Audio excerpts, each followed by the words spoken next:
Hello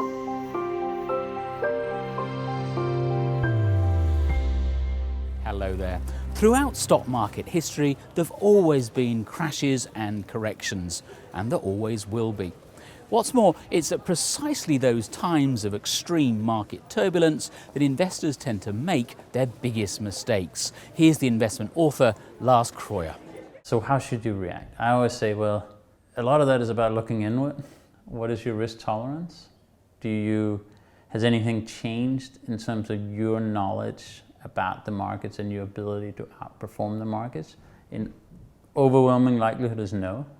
Whether it's now March 2009 and you've lost half your money, you still can't outperform the markets. You still can't know what's going to happen 12 months hence. But that doesn't mean that the decline hasn't altered your circumstances. It might paradoxically be that as a result of a great loss, you have a lesser tolerance for risk. That's a personal thing, and you should treat it as that. The problem is that human beings are hardwired to react to recent events. The bigger the event, the more likely we are to react. People have very short memories in financial markets, and people forget that, even if you look at financial markets over the past several hundred years, we will now look at the markets that were successful. There's selection bias. Once every so often there'll be a huge calamity. How bad was 2008 really? Well, pretty bad, right? A lot of really awful things happened at the same time, but the banking system didn't collapse. No governments went bankrupt.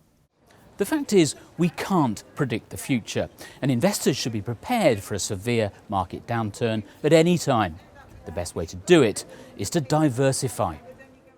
Should you have gold bars in your vault somewhere that you're going to go pick up? And in the case where that was actually a real store of value, would you actually want to wander the streets with these gold bars? Should you have bought a gold ETF? Well, I don't know, in a complete calamity, you probably couldn't transact any of those things. So there are no good answers.